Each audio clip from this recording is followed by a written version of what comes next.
जी जी। ओम सभी को महिला पतंजलि योग समिति द्वारका की निःशुल्क कक्षा में आप सबका स्वागत है। विशेष स्वागत डॉक्टर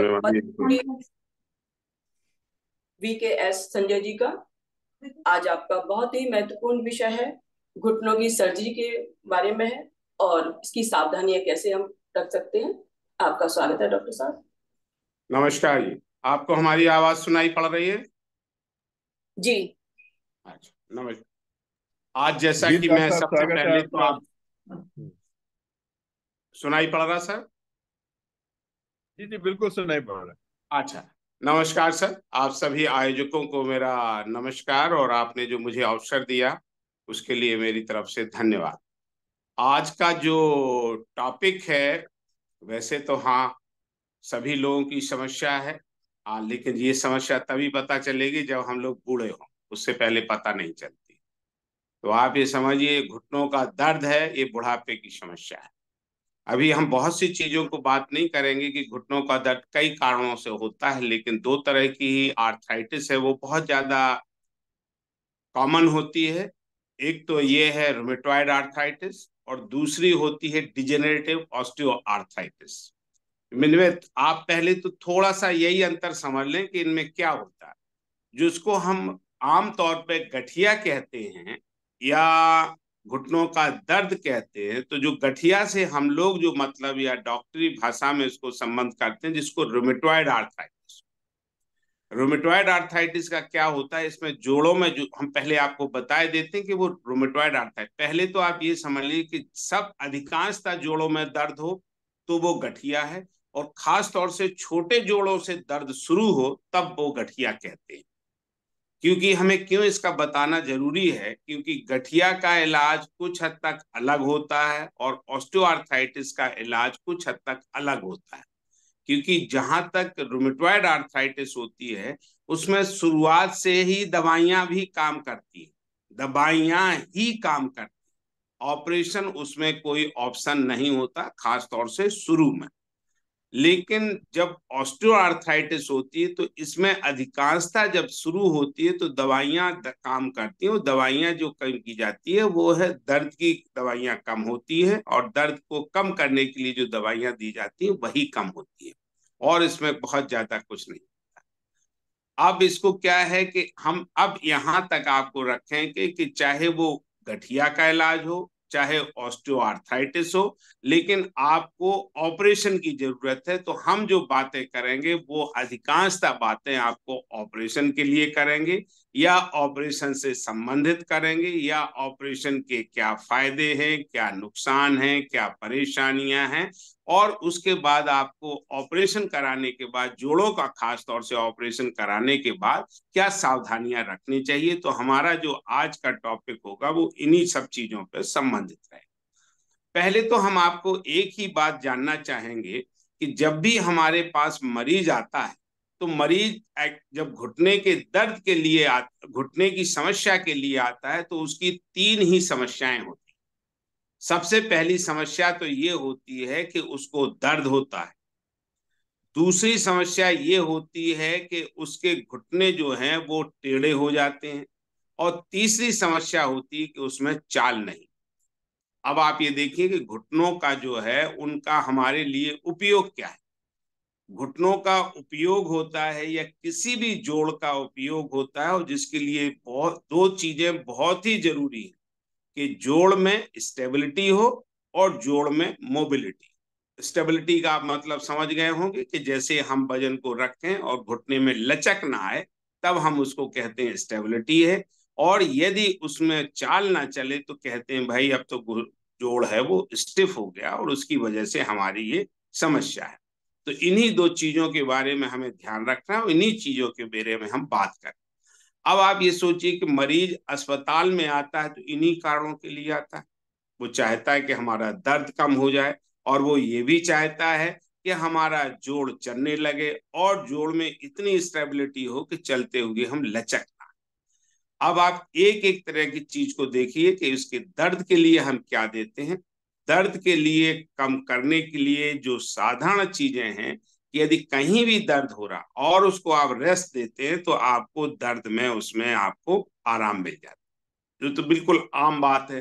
कहीं भी आपको कांटा चुभ गया है और उस पर वजन ना रखें तो आपका दर्द कम हो जाएगा। गोली लें दर्द की या ना लें, या कुछ करें या ना।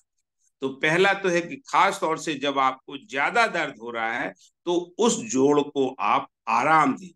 आराम से मतलब है, जरूरी नहीं कि आप बिस्तर में लेट के बिस्तर में बंध जाएं। आराम का मतलब है कि जोड़ को यदि कम से कम आप चलाते हैं तो उसको आराम मिल जाता है। वो कैसे हो सकता है? जैसे कि जब आप चल रहे हैं और वॉकर का सहारा ले लें, छड़ी का सहारा ले लें। यदि वॉकर से चलते हैं तो जिसको कि आप उस पर वजन ही नहीं रखेंगे तो उसमें दर्द नहीं हो, और छड़ी रखेंगे तो छड़ी जो है आपके जो वजन है उसको वो कम कर देगी, और आधे वजन को ही आपको जाना होगा या कम जाना होगा, तो जितना आप सहन कर पाएंगे उतना ही आपके लिए जा पाए। अब इसके लिए यदि इससे नहीं ठीक होता तब आप क्या कर सकते हैं? तो इससे ना ठीक होने के लिए जो आपको सबसे करने की जरूरत है वो है कि घर में आप यदि पुराना दर्द है या कई दिनों से दर्द चला तो आप सिकाई कर सकते हैं। या सिकाई के लिए मतलब है हमारा गर्म पानी से सिकाई। लेकिन जब एकदम चोट लगने के बाद कोई भी दर्द होता है तो उसको बर्फ को रखना चाहिए। इनका उद्देश्य पहले समझिए कि ठंडा कब सेकते हैं और गर्म कब सेकते हैं, इसको आप विस्तार से इसलिए जान लीजिए कि ये आम बातें हैं कि जैसे ही किसी को दर्द हुआ या चोट लगी तो वो गर्म पानी से सेक करने लगे। और साधारण शब्दों में सोचिए कि गर्म चीज को जैसे भी करेंगे तो उसमें खून का दौरा बढ़ जाता है। जैसे कि साधारण यदि आप धूप पे चले जाएं तो आपका मुंह लाल हो जाता है, लालिमिया, इसका मतलब है खून का दौरा वहां पे बढ़ गया है। और जब किसी चीज में खून का दौरा बढ़ाते हैं कहीं पे भी तो इसमें सूजन और बढ़ने की ज्यादा चांसेस होता है, दर्द बढ़ जाता है और इन्फेक्शन सेटल होने का संभावना बढ़ जाती है। उसको आप ऐसे सीजिए कि आम के लिए पकाने के लिए हम उसको गर्मी देते हैं या ठंड देते हैं, या हमारा जो खाना है सड़ता कब, ठंडी जगह में रखने पे या गर्म करने से। हम इसीलिए फ्रिज का इसमें उपयोग है कि हम खाने को सड़ने ना दें, तो इसलिए कभी भी। हाँ, अब इसमें क्या करना है, गरम से कब सिकाई करनी होती है? गरम से सिकाई करने का आपका तभी होता है जब महीनों से कई दिनों से चलता है, तब उसमें गरम। अब ऐसा क्यों गरम करते? गरम करने से खून का दौरा बढ़ाना है, और जो शरीर में टॉक्सिन्स होते हैं जब खून का दौरा बढ़ जाता है तो वो निकल जाता है जहां पे वो इकट्ठा होता है। ये तो है गर्म की सेक करने से या ठंडी सेक करने से। इसके अलावा जो है कि यदि आपको लगता है कि भाई बहुत दर्द कम है या थोड़ी सी है, दवाई ले ली है, इससे आराम नहीं मिल रहा है, तो आप चाहें तो फिजियोथेरेपिस्ट की मदद ले सकते हैं। उसमें क्या होता है कि जैसे स्टिफनेस होती है तो उसमें भी असर पड़ जाता है। कुछ फिजियोथेरेपी के टूल्स होते हैं कि जो आपकी सूजन को कम करने में, दर्द में कम करने को मदद मिलती है। यदि इससे भी नहीं मदद मिलती है तो आपको किसी न किसी क्वालिफाइड डॉक्टर को दिखाना ही चाहिए। क्वालिफाइड डॉक्टर, खास तौर से जोड़ों का, मांस का, उसका दर्द है तो आप ऑर्थोपेडिक सर्जन के पास जाएं। और यदि आपको लगता है कि हमारे पास ऑर्थोपेडिक सर्जन नहीं है, किसी और से कराना है, तो उसके लिए आपके लिए है किसी भी जनरल फिजिशियन को दिखा सकते हैं, क्योंकि सब जनरल फिजिशियन इस तरह का इलाज करने के लिए सक्षम होते हैं।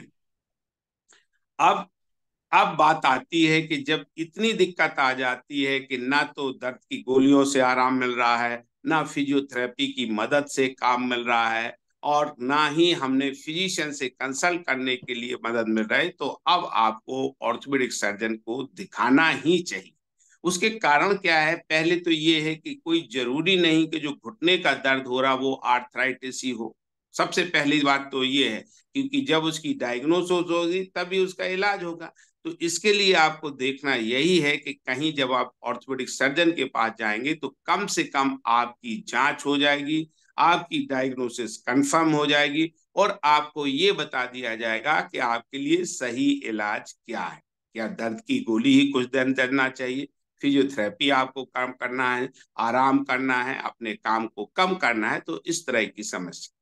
अब आम तौर पे जो जांचें होती हैं किसी भी आर्थराइटिस को, तो उसके लिए साधारण जांच होती है कि आप यदि खून की जांच करने से और सी भी बीमारियां पता चल जाती हैं, और आपको कुछ पता चल जाएगा कि भाई आर्थराइटिस की समस्या है तो और कोई समस्या तो नहीं, तो उससे मिल जाएंगी।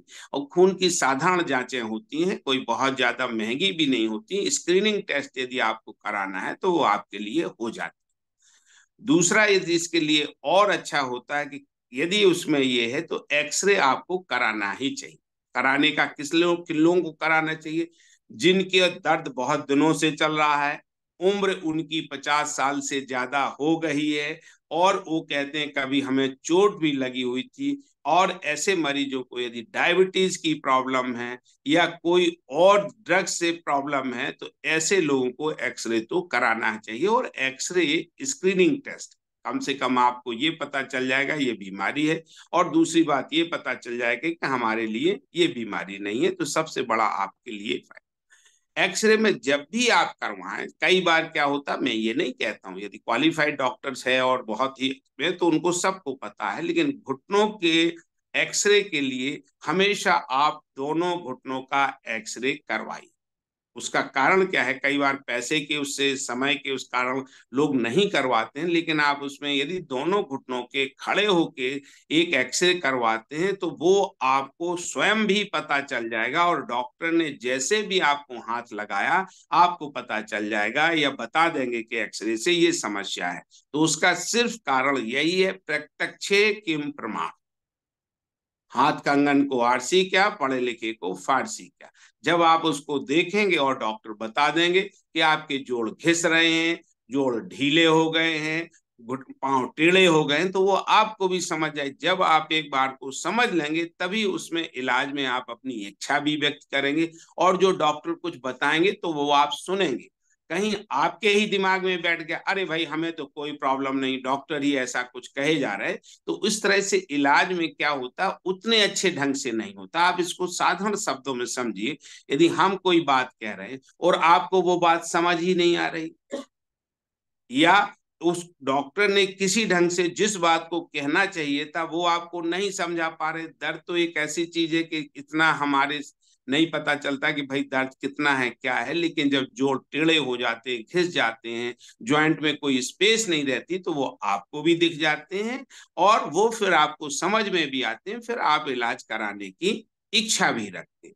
इसके बाद जब आपको पता चल जाए कि भाई डॉक्टर ने कहा है, और जो कहा है आप ये देखिए, कोई ये हम नहीं कहेंगे कि कुछ लोग हाँ बस जरूरत ना हो या इतनी जरूरत ना हो तो आपको ऑपरेशन की सलाह भी दे देंगे, तो आपको अरे डॉक्टर साहब अभी से आपने, अभी तो हमारी उम्र 45 साल ही, बात इसमें 45 और 50 और 60 की नहीं। इसको भी आप देखिए कि आपके घरों में भी आपने आसपास देखे होंगे कि कुछ लोग हैं 60 साल के, 70 साल के, 80 साल के, लेकिन ना वो अपने लुक में दिखते हैं कि वो 80 साल के, ना वो चलने में लगते हैं, तब आप क्या कहेंगे? और कुछ लोग उनसे आधी उम्र के 40 साल के ही हैं, और वो ऐसे लगते हैं कि बूढ़े हो गए हैं, चल नहीं पा रहा, दर्द हो रहा है, तब आप इनमें क्या कहेंगे? तो इसमें इसके लिए कारण यही है कि तब आपको यही कहना पड़ेगा कि भाई इसमें जोड़ की समस्या है, तो उम्र का आप इसको ना देखिए कि इसमें उम्र एक समस्या है। हाँ उम्र हो जाती है और उम्र की ये समस्या रहती है, लेकिन बड़ी उम्र में और घुस जोड़, जैसे किसी को चोट लग गई है ना, आठ चोट लग गई है, डायबिटीज है उनको, महिलाओं को है, वजन ज्यादा बढ़ा हुआ है, किसी तरह से वो कोई दवाइयां ले रहे हैं, तो इसमें जो आर्थराइटिस है वो उम्र से पहले भी होने लगती। महिलाओं के लिए मैं खास तौर से यहीं पे एक और बात बताना चाहूंगा कि आपको जैसे ही मीनोपॉज होता है या आपका जो मासिक धर्म होता है वो बंद हो जाता है, तो उसके कारण क्या होता है कि हड्डियां आपकी कमजोर होने लगती हैं और सॉफ्ट होने लगती हैं, जोड़ भी जल्दी घिसने लगते हैं, पैर भी टेढ़े होने लगते हैं। और इसके बाद क्या होता है कि जब महीना बंद होता है तो आम बात पे देखा होगा कि महिलाओं का दर्द 5 से 10 किलो तो बढ़ ही जाता है यदि आप ध्यान नहीं देते हैं। तो ये सब चीजें हैं कि इसको आर्थराइटिस को है बहुत जल्दी प्रेसिपिटेट कर देती हैं। तो ऐसे में आपको ये नहीं सोचना चाहिए कि हम क्या 60 साल के हो। ऐसे में आपको जरूर इलाज भी कराना चाहिए, डॉक्टर से सलाह भी लेना चाहिए, वजन कम करने की भी दवाइयां लेनी चाहिए, डायबिटीज को आपको कंट्रोल करना चाहिए। चलने के लिए चलने के लिए हम आपसे ये नहीं कहेंगे कि आपको बिल्कुल आराम करना चाहिए, लेकिन चलने के लिए आपको थोड़ा बहुत जरूर चलना चाहिए, चाहे वो सहारे से चलें। यदि आप चलते नहीं हैं तो घुटने या हड्डियां और कमजोर हो जाती हैं, जो कि आम धारणा है। तो लंबे टाइम पे नहीं करना है। खास तौर से हम बूढ़े लोगों के लिए, खास तौर से हम बूढ़ी महिलाओं के लिए जरूर ये सलाह देंगे कि आप चलते रहिए, आप सहारे से चलिए, छड़ी से चल सकते हैं छड़ी से चलिए, वॉकर से चल सकते हैं वॉकर से चलिए। और घर में जगह है तो बहुत ही अच्छा है, नहीं जगह है बाहर पे आप चलिए, और यदि बाहर जगह नहीं तो घर के अंदर भी थोड़ा बहुत आप चलते रहिए, अपना काम करते रहिए। जब आप हिलते डुलते रहेंगे तो दर्द में भी कमी आएगी, जोड़ की मोबिलिटी रहेगी, और जोड़ की जो जितनी हड्डियां कमजोर होने की समस्या आती है वो भी कम होती है। और इसी से जुड़ी हुई हम ये बात कहेंगे कि ऐसे में ऑस्टियोपोरोसिस से बहुत जल्दी प्रेसिपिटेट कर लेती है, कि जो कि आपको तंग कर। तो ये तो हुई आपको जनरल बातें। अब हम आपकी बात के लिए सबसे यहीं पे जो आपका उद्देश्य है और हमारा उद्देश्य है कि अब जो हम बात करेंगे तो वो हम ऑपरेशन के लिए बात करें। जैसा भी कहा है कि कोई भी जोड़ में चलने के लिए, खास तौर से आप इसको हम घुटनों के जोड़ तक ही सीमित रखेंगे, उनके जो क्या होते हैं, जब आप अस्पताल में आते हैं तो आपके 3 ही उद्देश्य होते हैं। जैसा क्या कि जैसे पहले इसमें जोड़ में आपको पहला होता है दर्द होता है, दूसरा होता है जोड़ में स्टेबिलिटी नहीं होती, कि आपको लगता है कि गिर जाएंगे, और तीसरी चीज होती कि जोड़ चल नहीं रहा है जैसा कि चलना चाहिए। अब इसको आपको एक ही चीज को देखें कि जब तक ये तीनों चीजों का समाधान नहीं होता है तब जोड़ के फंक्शन अच्छे नहीं होते हैं। और यदि आप देखें किसी भी ऑपरेशन के सफलता का यदि आप उद्देश्य समझें तो यही तीनों उद्देश्य होना चाहिए। किसी भी ऑपरेशन के बाद आपके दर्द ना हो, जोड़ आपका स्टेबल हो, और जोड़ में मोबिलिटी हो, जिसका मतलब है कि आपकी चाल हो, दर्द ना हो, आपके उस पर वजन जाता हो, आपको ये ना लगे कि हम गिर जाएंगे, जोड़ हमारा स्थिर हो, और जितना हम चलाना चाहें उतना जोड़ चले, और कम से कम घुटने का जोड़ 90 डिग्री तो चलना ही चाहिए। इसको साधारण शब्दों में ऐसे समझें कि यदि आप कुर्सी पे बैठे तो आपके पैर जमीन में लग जाएं, आप बिस्तर पे बैठे तो आपके पैर जमीन में लग जाएं, और यदि आप किसी ऊंची जगह पे बैठे तो आपका चल जाए, और पाँव में यदि आप बिस्तर में लेटे हैं तो यदि टांग और जांग से चिपक जाती है तो ये सोने में सुहागा है। लेकिन इस चीज को, जो आपने टांग चिपक जाए, वो उन लोगों में नहीं होती जो लोग मोटे होते हैं और जिनका किसी तरह से जोड़ पहले से ही नहीं बैठ रही, तो ऐसे लोग नहीं है। और इन चीजों के लिए आपको नहीं करना चाहिए डॉक्टर साहब हमारा जोड़ इतना नहीं चल रहा। तो इसमें तो यहाँ तक कहा जाता है कि भाई जितना चल रहा है उतना आपके लिए बहुत है, क्योंकि जोड़ 90 डिग्री चल रहा है। तो ये क्योंकि अधिकांशतः, हाँ, आप उखड़ू नहीं बैठ सकती हैं, आप पालथी नहीं मार सकती, और ऐसे लोग पहले से ही नहीं मारते, क्योंकि अब तो हमारे यहाँ इस बात का प्रचलन भी हो गया कि लोग जमीन पे बैठना पसंद ही नहीं करते हैं। यदि उनको मौका भी मिले तो भी नहीं बैठते हैं, और ना भी कुर्सी हो तो कुर्सी का इंतजाम करने की कोशिश करते हैं। और जब हमने कोई काम करना बंद कर देते हैं, और जोड़ों के साथ भी यही है कि यदि उसमें मोबिलिटी नहीं रहेगी तो वो आपका जोड़ चलेगा, मोबाइल फिर नहीं होगा जरूरत पड़ने पे। इसीलिए जब लोग शादी ब्याह में जाते हैं, पूजा पाठ करते हैं, जमीन पे बैठना पड़ता है तो उनके लिए मुश्किल का काम हो जाता है, क्योंकि जोड़ मुड़ते नहीं है, इतनी इनकी क्षमता नहीं रहती है कि उसको उठाने के लिए फिर उनको सहारा लेना पड़ता है। तो हम तो इसके माध्यम से आप सब लोगों को ये भी कहेंगे कि आप सब लोगों को नीचे उठने बैठने की जितनी ज्यादा हो शुरू से आदत रखनी चाहिए, क्योंकि जितनी मोबिलिटी रहेगी बाद में इतनी परेशानी नहीं होती। दर्द के लिए जैसे मैंने आपको पहले बताया कि दर्द का कम करने के लिए आपको बताया हुआ। अब बात आती है कि जॉइंट की स्टेबिलिटी हो, मूवमेंट हो और जो उसमें टेढ़ापन हो वो उसको हम सीधा कर। यदि आपको हम साधारण जब आप एक्सरे देखें तो क्या ये स्लाइड चल सकती है? नहीं चल सकती। हाँ देख, खोल के देखो, शायद चल जाए। इसको अलग से सेट कर। देखिए, यदि मैं आपको कोशिश करूंगा कि यदि हम आपको कुछ एक्सरे दिखा दें या वही दिखा दो जो राधा क्या था, वो दो फोटो दिख रही, तो उनको आप यदि देखेंगे तो बहुत अच्छा इसमें आ जाएगा कि जोड़ क्यों हमें ऑपरेशन कराने पड़ते हैं। नहीं, इसको सेट, हाँ यही, इसी को और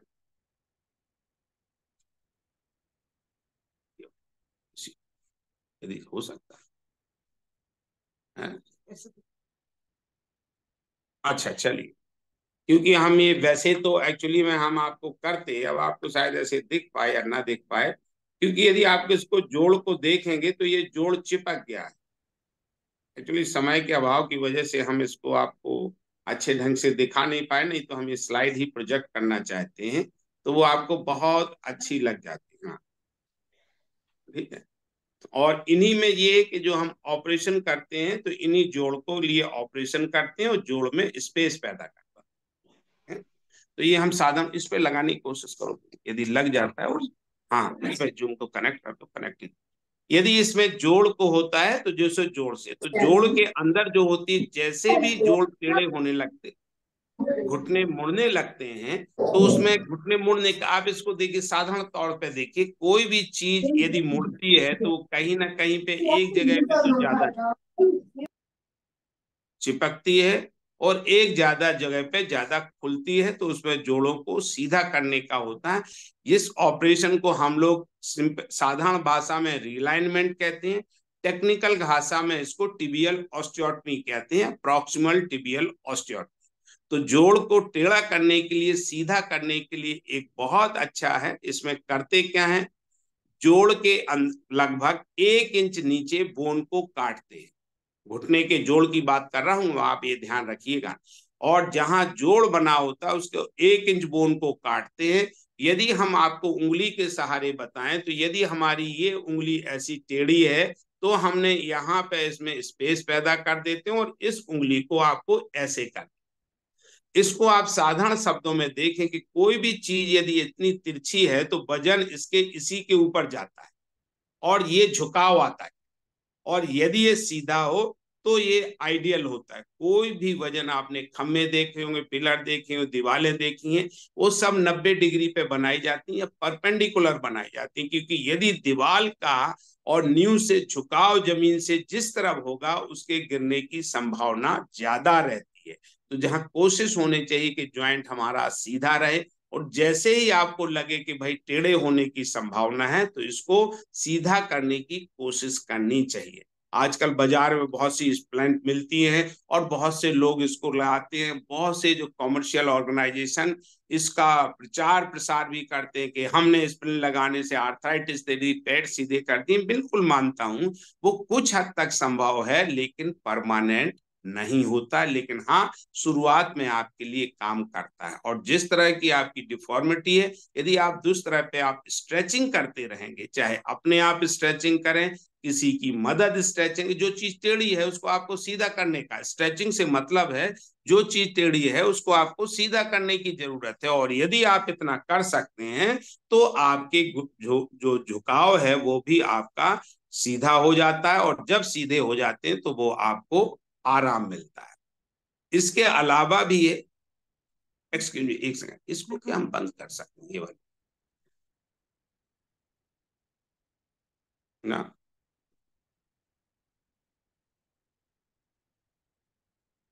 हाँ बस, क्योंकि ये हाँ नहीं हो रहा, छोड़ो।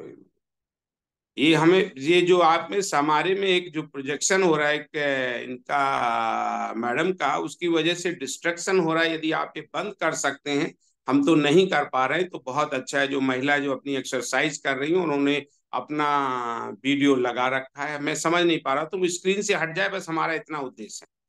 तो इसके बारे में क्या है, जैसे हमने आपको कहा कि आप रीअलाइनमेंट करेंगे, और रीअलाइनमेंट के साथ क्या होता है कि इसमें ऑपरेशन करने के बोन को काटा जाता है, उसको सीधा किया जाता है, और सीधा करने के बाद प्लेट स्क्रू से लगा दिया जाता है और उससे होता है, और बहुत अच्छा। और कुछ दिनों के लिए आपको दर्द है, इसका ऑपरेशन करने के बाद आप वॉकर के सहारे आपको चलना पड़ता है। हड्डी को जोड़ने में 4 से 6 हफ्ते लगते हैं।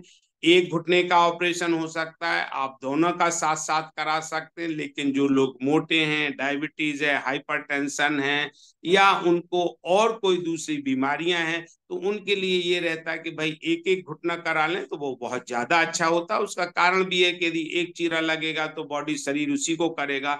यदि आपको बहुत तरह से आपके लिए परेशानी बढ़ जाएगी, तो शरीर को ही, क्योंकि कोई भी चोट लगती है, कोई भी ऑपरेशन होता है, ये आपके शरीर को भी हील करना है।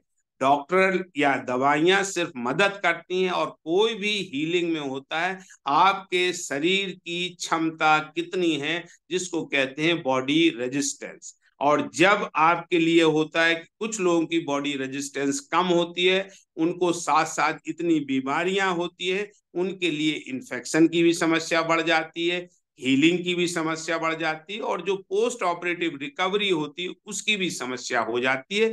तो ये तो डॉक्टर का निर्णय होता, आपका निर्णय होता है कि आप पहले एक कराएं या दोनों कराएं। ये आपके ऊपर छोड़ता हूं और डॉक्टर के ऊपर छोड़ता हूं। मैंने जो बना रखा है, मेरा तो एक ही उद्देश्य होता है कि चाहे आपका ऑपरेशन एक बार करना पड़े, 2 बार करना पड़े, मुझे इसमें कहीं कोई परेशानी नहीं होती है। मैं न समय की चिंता करता हूं, मैं तो ये चिंता करता हूं कि जो आपका परिणाम अच्छे आना चाहिए, कि यदि अंत भला तो सब भला। हमने 2 ऑपरेशन कर दिए, दोनों पैर का कर दिया, यदि चल नहीं पाए उसका मुझे कोई फायदा नजर नहीं आता, ना मुझे ना आपको। तो मैं तो ये कहूंगा, जितना भी करें, लोगों को आज के टाइम में समय नहीं है डॉक्टर साहब, अब हमें दोबारा छुट्टी लेनी पड़ेगी, दोबारा लोगों को बुलाना पड़ेगा।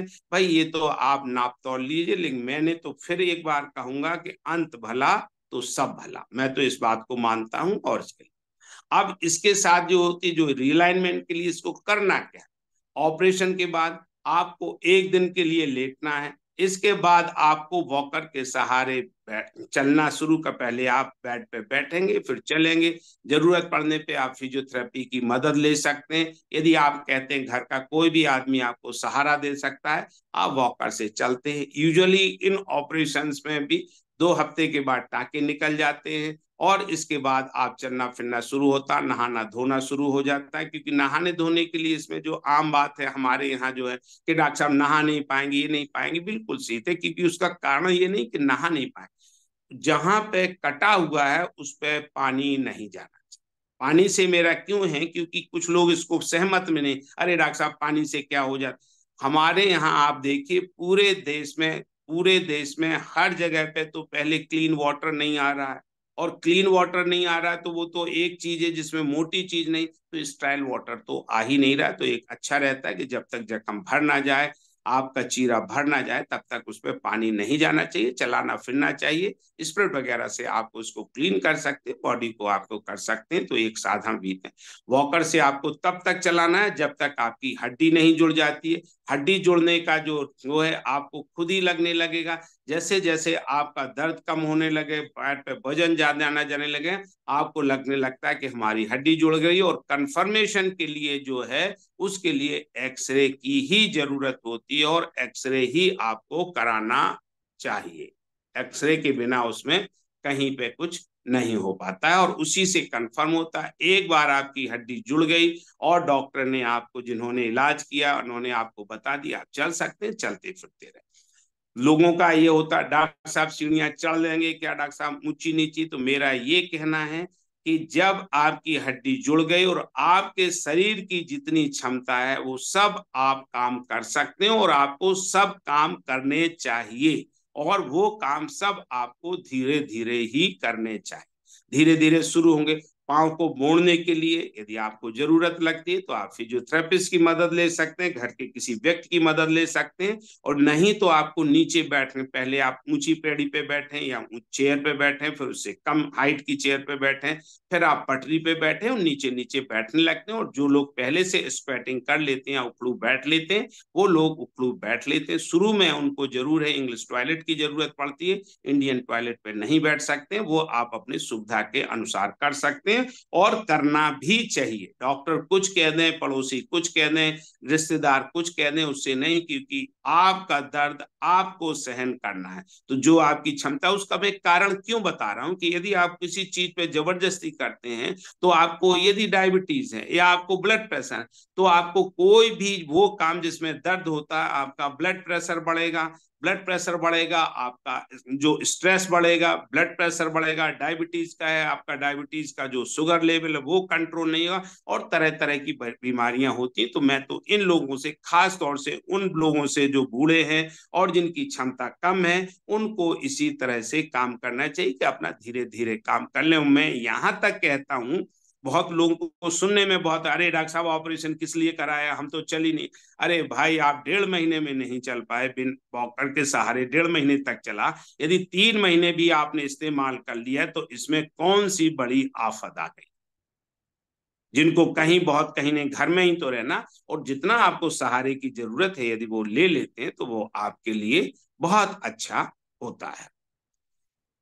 ये तो हमने कहा आपको रीअलाइनमेंट के लिए। अब आप इसी तरह से मैं आपको रिप्लेसमेंट के बारे में बात करूंगा, जिसमें कि रिप्लेसमेंट की टेक्निक क्या होती है और रिप्लेसमेंट को करते क्या। रिप्लेसमेंट में जो आप इसको देखिए कि ये अभी हमने 1 इंच चीरा नीचे लगा हुआ था, उसमें क्या होता, उसको आप साधारण शब्दों में देखिए, जो जोड़ होते हैं, घुटने के जोड़ में 3 हड्डियां होती हैं, एक जांग की हड्डी होती है, एक टांग की हड्डी होती है और एक चपनी होती है जिसको नी कैप कहते हैं। इसमें सिर्फ क्या होता है कि इसको सरफेस रिप्लेसमेंट भी कहते हैं और इसके सरफेस को ही बदलना। आप इसको ऐसे समझ लीजिए कि यदि किसी मशीन में एक बुश लगा हुआ है, बॉल बेयरिंग लगी है, तो वो खराब हो गई, उसको बदल दिया जाता है। यदि उसकी सरफेस में भी गड्ढे आ गए, किसी तरह से खराब हो जाती, तो उसको निकाल दिया जाता। तो जोड़ में क्या करते हैं, लगभग, अब देखो, कभी तो कुछ लोग हैं उससे छोटा भी चीरा मिनिमम इन्वेजिव हो गया तो उसमें कम लगता है, लेकिन हाँ, इसमें 3 से 6 इंच के करीब या 5 इंच के करीब चीरा लगता है। कुछ लोग कम भी लगाते हैं, ये कोई हमारे लिए ना डिबेट की बात है ना हम कहने की बात है, अरे डॉक्टर साहब उन्होंने तो इतना छोटा चीरा लगाया था, आपने तो इतना बड़ा लगा दिया है, उतना बड़ा लगाया, आपने तो छोटा लगाया। ये आप सर्जन का डिसीजन होता है, जो उनको करने दे वो करते हैं। इसलिए, और जख्म 1 इंच का भी भर जाता है और 2 इंच का, 4 इंच का भरता है, क्योंकि जख्म के लिए साइड से भरना होता है और उसमें यही चीज इसके लिए लागू होती है। इसके बाद क्या होता है, जो थाई की बोन होती है, जांग की हड्डी होती है, उसका लगभग लगभग जो हम आपको बता रहे हैं, वो 1 सेंटीमीटर के करीब ऊपर की बोन निकाली जाती है और लगभग ही 1 सेंटीमीटर की बोन नीचे की बोन निकाली जाती है। और उसको निकालने के बाद उसको जो सॉ से या मशीन से काटा जाता है, उसको इस ढंग से कंटूर किया जाता है। आर्टिफिशियल ज्वाइंट होते हैं, ये मेटल होते हैं, और मेटल में स्टील होते हैं, एलॉय होते हैं, इनको डाल दिया जाता है। एक ऊपर, आप मैं हाथ से आपको बताऊंगा, ये हमारी ऊपर की बोन है, ये हमारी नीचे की बोन है। इसको हमने यहाँ से इसको इतना काट दिया, दूसरी बोन को यहाँ से इसको इतना काट दिया। इसमें स्टील का इम्प्लांट होता है और वो इसमें इसको डाल दिया जाता है और उसके बीच में एक इंसर्ट होता है, क्योंकि आप देखिए लोहा लोहा से या स्टील स्टील से चल नहीं सकती, तो इसमें एक प्लास्टिक का इंसर्ट होता है, वो उसको बना दिया जाता है, जोड़ ऐसे चल जाता है। यदि हमारे पास अभी मॉडल है तो मैं आपको दिखाई देता हूँ। एक मॉडल लेके आना और स्टील का इम्प्लांट, जो नी ज्वाइंट का इम्प्लांट लेके आना, वहां पे पड़ा हो, उसको बता दूं वहां से लेके आए, तो हम आपको अभी दिखा देंगे कि वो क्या होते हैं। सिर्फ इसमें यही करना होता है। ऑपरेशन का फिर होता है, कोई आधे घंटे में करता है, कोई 1 घंटे में करता है, वो सर्जन की क्षमता होती है, सुविधाओं के ऊपर होता है, वो उसके ऊपर होता है, और इनको बदल दिया।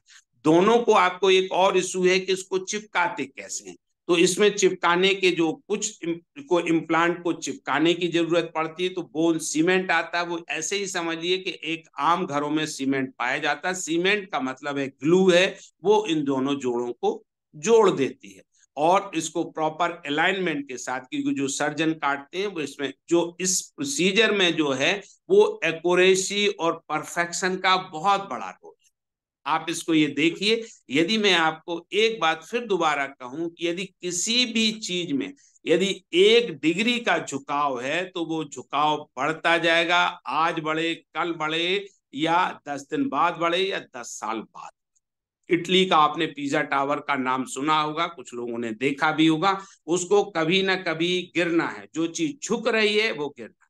जो पेड़, हाँ, पेड़ जो झुका हुआ है उसको आज ना कल उसको गिरना है। स्टील के भी मेटल इम्प्लांट रखे लूज, तुम ही चली जाओ।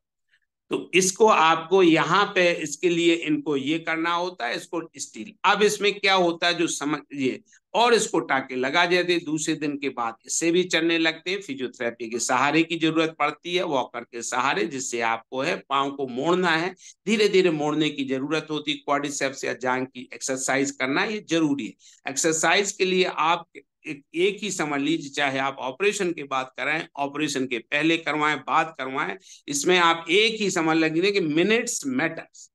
यदि आप जितने मिनट भी एक्सरसाइज करते हैं, जोड़ आपका चल ही रहा। दूसरा, एक्सरसाइज के लिए खास तौर से घुटने के एक्सरसाइज की किसी भी जोड़ का, तो आप एक चीज को जरूर ध्यान रखिएगा, और साधारण सा हम उदाहरण, यदि सीमेंट को आप भी मानते हैं सीमेंट में बालू मिला दी, पानी मिला दिया, तो कुछ ना कुछ देर के बाद इसको चिपकना शुरू हो जाना है। द मोमेंट इसको आप मिलाते हैं चिपकना शुरू हो जाता है। तो उसमें क्या होता है कि यदि आप इसको जो कुछ भी बनाना है तो इसको आप चला, मोबिलिटी यदि उसमें रखेंगे तो चीजें चिपकती नहीं।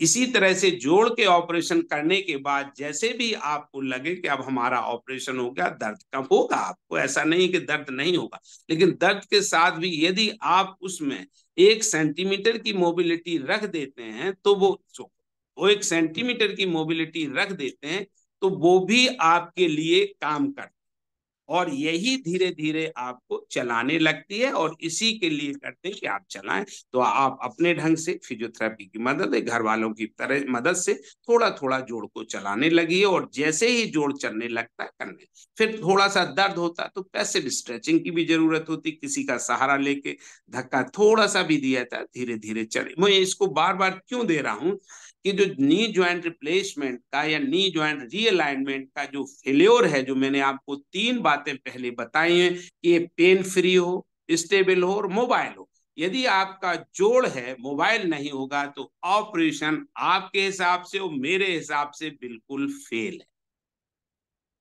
तो इसीलिए आपको मोबिलिटी का होना बहुत जरूरी है। आज के सपोर्ट के लिए ब्रेस वगैरह आती हैं, डॉक्टर बताते भी हैं, आप इसको लगा लीजिए। मैं फिर बार बार कहूंगा, यदि आपको 10 दिन की जगह 15 दिन में लगाने की लगी, तो क्योंकि हर व्यक्ति अपना अलग है, हर व्यक्ति के काम करने की क्षमता अलग है, हर व्यक्ति का मानसिक विकास अलग है, उसकी सोचने की अलग है, तो ये धीरे धीरे करना है। लेकिन मेरा कहने का मतलब ये भी नहीं है कि लोगों को जब तक है करें ही ना, या करें तो एक दिन में सब कुछ करें, वो हम आपसे ऐसा नहीं कहते, लेकिन करना चाहिए। दूसरी बात होती है कि किसी भी ऑपरेशन के बाद इन्फेक्शन का डर की संभावना होती है।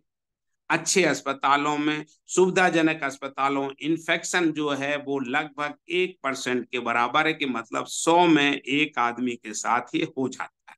खास तौर से किन लोगों के साथ होता है, जिनको कोमॉर्बिडिटीज होती है, जैसे डायबिटीज है, हाइपरटेंशन है, कोलेस्ट्रॉल इनका बढ़ा हुआ है, वजन इनका ज्यादा है, थायराइड की प्रॉब्लम है, दवाइयां कुछ ले रहे हैं, और या किसी भी कारण से उनकी इम्यूनिटी कम है, हीमोग्लोबिन कम है, उनकी सोचने की क्षमता भी कम है, तो वो, या जो जिस ढंग से पॉजिटिव एटीट्यूड वाले हैं, तो इनमें ये हो जाती हैं। और कई बार क्या होता है, चाहे वो अस्पताल में लापरवाही हो या आपकी वजह से लापरवाही, ये सब चीजें हो जाती हैं।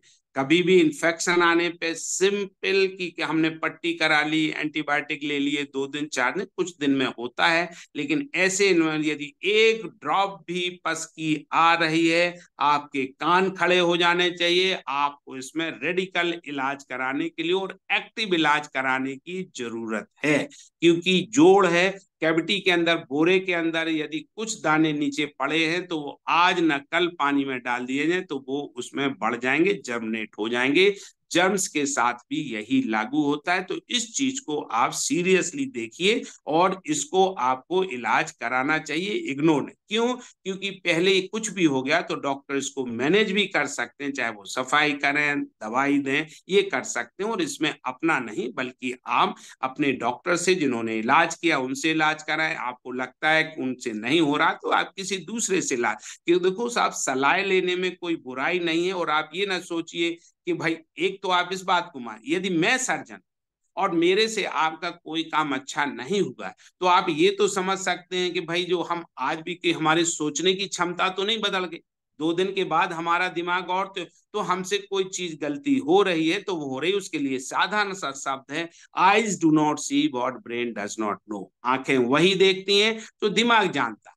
यदि हम उस चीज को देख नहीं पा रहे तो आज हमारे पास आज रख दें, 2 दिन रख दें, 10 दिन रख दें, हम उसको देख नहीं पाएंगे। तो इसमें मैं कहूंगा कोई बुराई नहीं है, लेकिन हाँ, डेफिनेटली आप उससे बेटर डॉक्टर के पास जाए, क्वालिफाइड डॉक्टर के पास जाए। आप इसमें डेमोक्रेसी का प्रिंसिपल ना लगाएं कि मैंने 10 डॉक्टर को दिखा लिया, उन्होंने तो ऐसा करा है, ये ऐसा कह रहा है। यहाँ पे ये चीज लागू नहीं होती है। ये तो हुई इन्फेक्शन की, जिसकी की आम बात।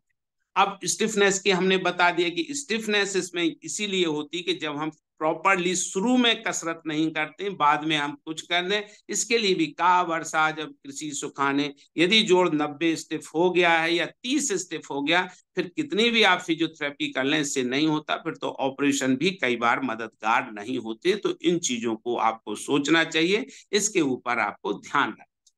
हाँ, तीसरी चीज आती है स्टेबिलिटी। स्टेबिलिटी में क्या होता है कि जोड़ जो किए, देखो ये प्रिसीजन का ऑपरेशन। आप इसको ऐसे सोचिए कि यदि हमें बोन को 20 मिलीमीटर निकालना है तो ये 20 मिलीमीटर का ही ब्लॉक उसमें जाना चाहिए। 25 मिलीमीटर के जगह में यदि आप 20 मिलीमीटर का ब्लॉक डालेंगे तो वो स्टेबल नहीं होगा, ना वो चिपक पाएगा, ना रहेगा। इसी तरह से 20 वाली जगह पे यदि आप 25 का जबरदस्ती, हम जैसे डॉक्टर ऑपरेशन के टाइम ठूंस तो देते हैं, ठोक के लगा के, लेकिन इसकी मोबिलिटी, इसकी अफेक्ट हो जाती। मैं साधारण उदाहरण आपको इसलिए दे रहा है कि इसको आप समझें और इसके बारे में तब फिर एनालाइज करें। आप कह रहे हैं जोड़ में यदि जहां 20 का गैप था, इसको हम थोड़ा एग्जेजरेट कर रहे हैं कि यदि 1 सेंटीमीटर के जगह में आप 2 सेंटीमीटर का ब्लॉक खींच तान के डाल ही देंगे तो चलेगा कैसे? मसल्स की तो हमने स्ट्रेंथ 2 सेंटीमीटर नहीं बढ़ाई है, लिगामेंट्स की तो नहीं बढ़ाई, आसपास के टिश्यू की तो नहीं बढ़ाई। और यदि हम ठूंस भी देते हैं, जब उसमें स्ट्रेचिंग होती है तो इसमें इन्फेक्शन होने की संभावना बढ़ जाती है। जैसे कि यदि हम आपकी खाल खींचें, चाहे वो गाल की हो, टांग की है, तो आपको दर्द होगा कि नहीं? जब उसको खींचेंगे तो उसमें लालामी आएगी कि नहीं आएगी? जब उसमें लगेगी तो उसमें नीलापन आने की संभावना है, खून का दौरा भी कम हो जाता है। और जब ये खून का स्ट्रेचिंग वगैरह होती है तो इसमें इन्फेक्शन होने की संभावना सीधी बढ़ जाती है। और वैसे भी कहते हैं गरीब की लुगाई सबकी भौजाई, क्योंकि हमारी जो इम्यूनिटी कम होती है, हमें इंजरी ज्यादा होती है और इसी जगह पे बैक्टीरिया सेटल करने की संभावना ज्यादा बढ़ जाती। तो मैं इनमें से 3 ही चीजों को फिर रिपीट करूंगा कि इसमें इन्फेक्शन ना हो, ज्वाइंट की आप मतलब एक ज्वाइंट की मोबिलिटी रहे, ज्वाइंट स्टेबल हो, पेन फ्री हो, तब ये सक्सेसफुल ऑपरेशन होते हैं। अब मैं आपको एक ही चीज बता रहा था क्योंकि उस समय हमारे पास मॉडल नहीं था। अब मैं आपको ये बताता हूं, इसको आप देख पा रहे हैं, इसमें 3 चीजें ही। देखिए ये जो बोन दिख रही है, ये तीसरी चीज है। और इसके ऊपर एक जो ये जो ज्वाइंट देख रहा है, ये एक चीज है। और इसके ऊपर ये, तो ये ऊपर की है थाई है, नीचे की लेग है जिसको हम नीचे पकड़े हुए, और बीच में जो ब्लू चीजें देख रहे हैं, इतनी ही चीजें ये निकाली जाती हैं बोन के काट के। और इसी चीज को इसको लगाने पे इसी को बदल दिया, ऊपर वाला ब्लू बदल दिया, बीच का देखिए, ये नीचे नीचे ब्लू है, इसको काट देते हैं, स्टील से बदल देते हैं। फिर इसके बाद में बीच में ये जो एक नीचे से देख रहा है, ये इसका इंसर्ट होता है, या वॉशर कह लीजिए, बॉल बेयरिंग कह लीजिए। और तीसरे जो नीला बोन होता है, तो ये नीली नीली चीज को इसको हम बदल देते हैं, लगा देते हैं। अब करते क्या है, इसको आप और देख लीजिएगा, जिसके हम बताते हैं। ये नीचे की चीज, ये आप देख पा रहे हो, दोनों तरफ से देख पा रहे हैं। नीचे जो लिख रहा है स्टील है, ऊपर ये प्लास्टिक है, और इसी के ऊपर ये जॉइंट को हम ऐसे इसमें लगा देते हैं। इसकी ऐसे चाल आती है। अब इसमें एक और में महत्वपूर्ण बात है, इसको लोग कहते अरे डॉक्टर साहब 90 तो बैठे, इसका कारण क्या है, ना हम ना कोई डॉक्टर इसको नहीं बताता कि आप 90 से ज्यादा बैठे और आप कोशिश भी ना करें। यदि आप बैठते हैं और डॉक्टर कह भी देते हैं कई कारणों से, तो उसका आप कारण समझ लीजिए कि यदि देख रहे आप इसमें पॉइंट है, ये चीज यदि ऐसे आएगी तो ये इसमें करें। ये लोहा है, ये प्लास्टिक है, तो उसका बेयर टेयर भी हो जाता है, ये फंस भी जाती है, उखड़ने की संभावना होती है। तो इनमें डिजाइन के ऊपर होता है। हाँ, आजकल हाई फ्लेक्स नहीं आ रहे हैं, इनमें मोबिलिटी बढ़ जाती है, लेकिन किसी भी नी ज्वाइंट में 108 डिग्री या 160 डिग्री मूवमेंट्स नहीं आते। किसी 90 आते हैं, 100 आते हैं, 120 आते हैं। और इम्प्लांट ही नहीं, जब हमारे पीछे मोटी टांग होगी तो उसमें हम कहाँ से इसको कर। एक छोटी सी बोन उसके होती है कि जिसमें आपने देखा होगा कि यहाँ पे एक बोन होती है, जिसको ये कहते हैं, जो नीली सी चीजें नी कैप होती है, चपनी होती है, जिसको कहते हैं। कुछ लोग इसको बदलते हैं, कुछ बदलते नहीं है। इसकी बदलने की जरूरत नहीं है। तो मैं समझूंगा कि मैंने आपको जहां तक रीअलाइनमेंट के बारे में, रिप्लेसमेंट के बारे में जो मैंने उचित समझा, वो मैंने आपको बातें बता दी हैं। इसके अलावा भी यदि आपको है तो किसी शाम हमारे नंबर हैं, आपको इन आयोजकों से मिल सकते हैं, आप बात कर सकते, पूछ सकते हैं। हमारा ओपीडी का रूटीन टाइम होता है 3 से 6 होते हैं। जब चाहें आप कोई भी, आप सिर्फ ये अग्निहोत्री जी का या अपनी संस्था का नाम बताएंगे, मुझे याद आ जाएगा और आप बात कर सकते हो। और ये आपके लिए कंसल्टेशन की, ये आपके लिए हमारी तरफ से फ्री सर्विस है। मुझे इसमें कहीं कोई वो नहीं है, ना कोई लालच है, ना कुछ है। यदि मैं ये समझता हूँ कि यदि मैं इस बात को इसलिए कर रहा हूँ, जो आपका भी कार्यक्रम कर रहा हूँ, इस तरह के कार्यक्रम में मेरे भाग लेने का 2 ही एक कारण होते हैं, क्योंकि हम समाज की उत्पत्ति है। समाज ने बहुत कुछ दिया है, हम उसी के कारण आज यहाँ पे बैठे। आज हम इस हालात में हैं कि हम समाज को कुछ अपने हाथों से दे सकें। और इसको मैं मानता हूं, और मैं इस बात से बिल्कुल कन्विंस हूं, लोग मान, मेरे हाथ में बहुत कुछ देने को है। लेने वाला बने और मैं लेने देने के लिए तैयार हूं। इसके बाद में आप सब लोगों को, फिर आयोजकों को धन्यवाद बोलूंगा, नमस्कार करूंगा कि आपने मुझे अवसर दिया। आशा है हमारी कही हुई बातें आपको ध्यान आएंगी और इस बात को आप दूसरे लोगों को भी समझाएं। डर जरूर होता है हर ऑपरेशन का। तो आप सोचिए, लोग कहते हैं अरे डॉक्टर साहब, अरे भाई ये बताइए, मुझे हर किसी से कहता हूं, आप सब लोगों से, किसी ने एक ऑपरेशन शौक के लिए कराया, आपके किसी रिश्तेदार ने जान पे, ऑपरेशन शौक के लिए नहीं होते, ऑपरेशन जरूरत के लिए। किसी के पास बहुत पैसा हो, ये नहीं अरे यार चलो भाई खाना खा के आते हैं, उस होटल में रुक जाते हैं, बड़ी होटल में रुक जाते हैं, ऐसा नहीं है। क्यों? क्योंकि इसको भी ध्यान रखना चाहिए, जो शौक से नहीं होते हैं और कभी ना कभी किसी के ना साथ अनहोनी घट जाती है। अस्पतालों में ऐसी होती हैं, लोगों के साथ ऑपरेशन के बाद मौत भी हो जाती है, इन्फेक्शन भी हो जाते हैं। लाखों में एक आदमी दुनिया के हर देशों में बनती है, ऐसा नहीं है कि अपने देश में होती। मैं इस बात को इसलिए कह रहा हूं कि लोगों को लगता है भाई ऑपरेशन खराब हो गया तो इसमें हो गया, हमारे लिए ऐसा नहीं है। आप ये देखिए कि कभी कोई चीजें अनहोनी घट जाती हैं और हो जाता है, तो इसको भी आपको समझने की कोशिश है, कभी किसी के साथ हो जाता है। और खास तौर से उन लोगों के लिए जो लोग बूढ़े हैं, जिनके पास बहुत सी बीमारियां हैं, चाहे वो ब्लड शुगर की हो, डायबिटीज की हो, हाइपरटेंशन की हो, मोटापे की, ये सब का।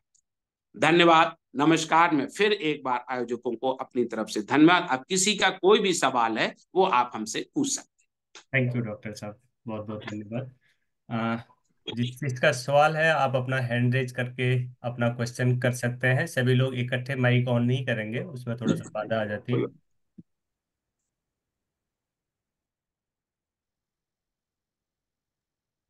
कोई बात नहीं,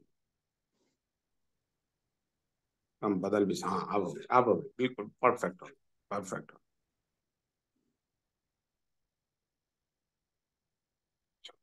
जी अनूप जी, आप कुछ कह रहे हैं? हाँ, मैं ये कह रहा था इसमें, ये छोटे होते हैं, जैसे 3 साल बच्चा है, अब क्या कह रहे सर? वैसा स्वस्थ है। छोटे बच्चों में यदि पैरों में दर्द हो जाता है और तेज, वो बार पैरों में दर्द के दाबने की कहते रहते हैं।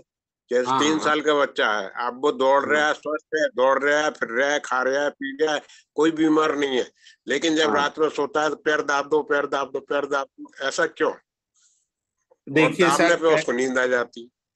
इसका कारण ये है, आप साधारण शब्दों में देखें, यदि आप 1 किलोमीटर चलने की क्षमता है और यदि आपको 5 किलोमीटर चल जाएंगे तो आपको उस रात नींद आएगी या नहीं? नहीं आएगी।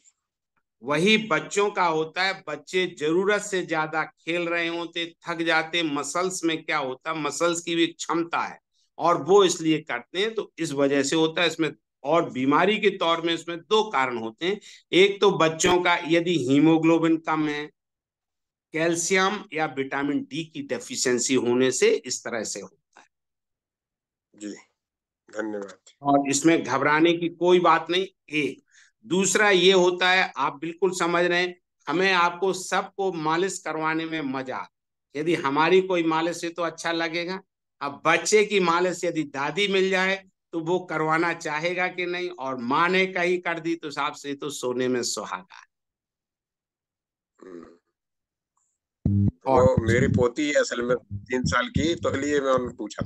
आप बेफिक्र रहिए, उसको कुछ नहीं है, कोई ऐसा नहीं है। यदि आप कराना चाहें तो हीमोग्लोबिन करा लीजिए, विटामिन डी के लिए एक टेस्ट करा लिए, नहीं होता तो विटामिन डी की दवाइयां आती हैं, वो उसको दे दीजिए और वो मस्त हो जाए, कोई ऐसा कुछ नहीं। Thank you. सर नमस्कार, मैं पूछना चाहूंगी। जी बोलिए।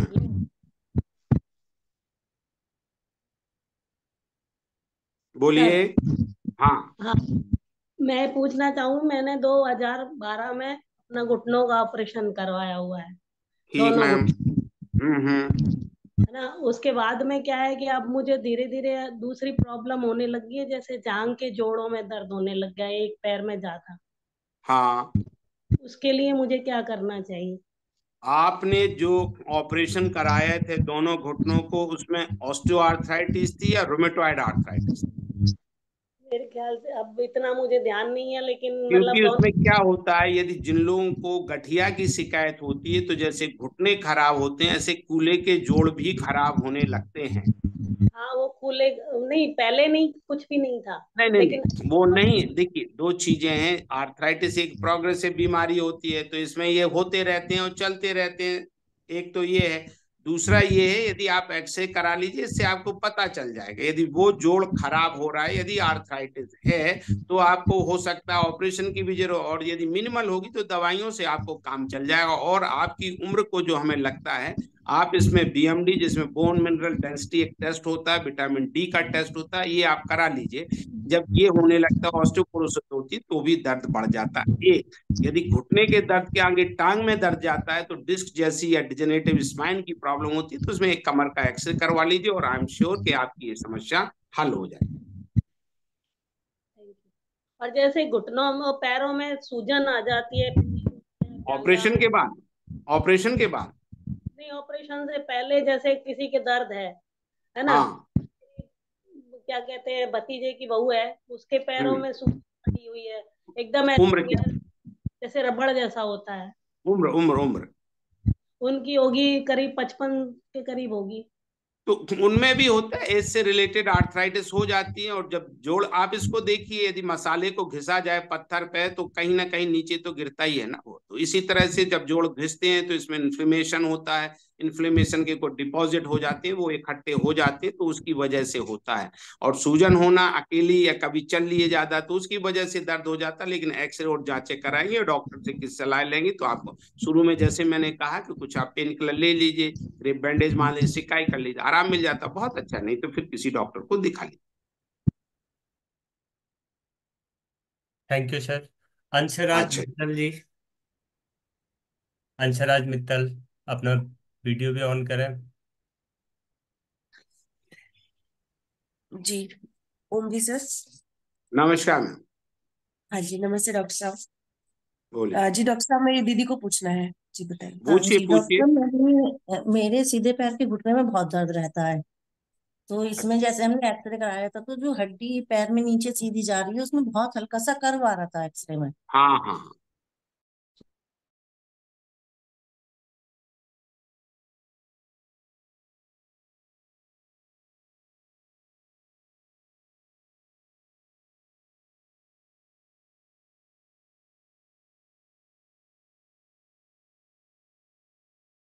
तरह की अटैक सा आ गया जैसे इस पे, और एकदम हाँ। बहुत तेज पेन उठ जाता है। और देखिए अब आपने कुछ यदि, टाइम से एक चीज और हुई है डॉक्टर साहब, कुछ टाइम से मेरे सीधे हाथ में स्वेलिंग आ गई, सीधे हाथ की नहीं, उंगली पे, पूरे फिंगर्स पे। हाथ में, जोड़ों में, उंगलियों में? फिंगर्स पे उनकी। जोड़ों में ही है डॉक्टर फिंगर। साहब। अच्छा, हाँ क्या जी। उम्र है आपकी? मेरी 50 इयर्स।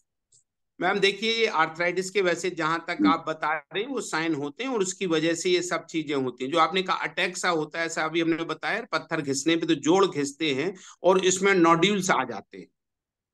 जोड़ के अच्छा। अंदर जो होते हैं कंकड़ से बन जाते हैं, और वो बीच में जब जोड़, आप इसको ऐसे सोचिए, जूते के अंदर पैर के बीच में यदि कंकड़ फंस जाए तो उस तरह का दर्द। ये बीच में जब या किसी किसी से सडनली चलने पे बीच में आ जाती है तो लॉकिंग होती है, वो इसी जिसको लूज बॉडी कहते हैं, और बोन होती है यूजुअली, या कई बार होती है कार्टिलेज का भी जो पीस हो जाता है, मेनिस्कस होती है इसके पास, जो अभी हमने बताया प्लेट सी होती है, वो मेनिस्कस सॉफ्ट होती है, वो घिस जाती है तो वो भी ब्लॉक कर देती है, उसकी वजह से होगा। आप एक आपने एक्सरे करवा ही लिए हैं, और आप इसमें देखिए आर्थराइटिस के हिसाब से, जो कि ऑस्टियो आर्थराइटिस होती है, उसके हिसाब से इलाज लीजिए, दवाई आती हैं, आपको आराम मिले। यदि ज्यादा टेढ़ापन है और सच में परेशान करता है तो हाँ, आपको जैसे हमने बताया कि रीअलाइनमेंट ऑपरेशन, इसको टेढ़, क्योंकि आप ये पैर झुक गए तो आपके झुकते ही रहेंगे और बढ़ते जाएंगे। अब जब आपको जरूरत पड़े तब आप इनको सीधा करवा लीजिए, जिसको कि ऑपरेशन करवा। दवाइयों से काम चल रहा है, क्योंकि दवाइयां अलग काम करें। दवाई जो है, आप इसको ऐसे देख, यदि आपका जूता घिस गया है तो रिपेयर अलग चीज है, पॉलिश अलग चीज। दवाइयां सिर्फ पॉलिश का काम करती हैं, और जूते में घिसने पे चिपकी लगाने का काम है, वो सर्जन जैसा काम होता है, वो सर्जरी का काम। तो हर चीज में दोनों चीज की जरूरत। तो डॉक्टर साहब जैसे ये मेरी हड्डी में, मैं बता रही हूँ, करवा गया उसमें, लेकिन चलती तो मैं बिल्कुल सीधा हूँ। जब दर्द होता नहीं, है तब हल्का सा आप लंगड़ा मैं के आप चलती देखिए, मैं आपको बताऊं इसी के माध्यम से, आप सिर्फ एक्सरे का फोटो आप हमारे पास भेज दीजिए, आज भेजिए, कल भेजिए, परसों, फिर मैं आपको बता भी दूंगा। क्योंकि मुझे भी कुछ समझ में आ जाए कि क्या है, तो हमें आपको बताने में अच्छा लगेगा और आपको समझने में भी। हूँ। अच्छा ठीक है। तो ठीक है डॉक्टर ना? साहब, होम्योपैथी करें या फिर एलोपैथी भी जाए?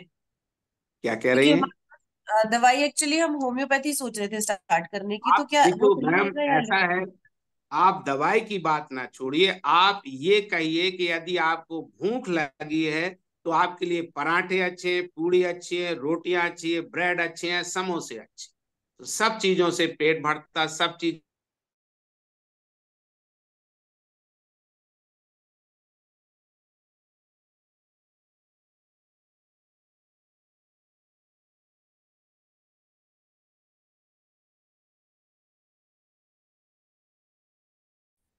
जितनी आप कर सकते हैं क्योंकि एक्सरसाइज अभी में, क्या। फिलहाल कुछ टाइम की बिल्कुल नहीं कर पा रहे, उससे पहले खूब अच्छे से करते थे सूर्य नहीं नमस्कार तो वो वगैरह। तो आप, तो आपको थोड़े दिनों दर्द की गोली ले लीजिए, 5-7 दिन, 10 दिन में आराम मिल जाएगा। ये तो कहीं यदि लॉकिंग वाला है तो ये तो मिल ही जाएगा, ऐसा कोई नहीं है। वो तो आपको अभी एक्यूट इन्फ्लेमेशन हुआ, दवाई लेंगे, दर्द की गोलियां लेंगे, आराम मिल जाएगा, चलने लगेंगे, फिर आप करने लगेंगे।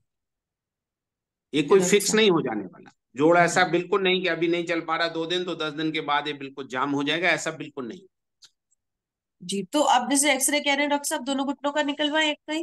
दोनों ही घुटनों का स्टैंडिंग एक्सरे करवाइए, बहुत अच्छा रहेगा। दोनों जी। घुटनों स्टैंडिंग और लेटरल, जैसे भी साइड से होता, कोई भी बता देगा, कोई का, फिर वो आप मुझे भेज दीजिए।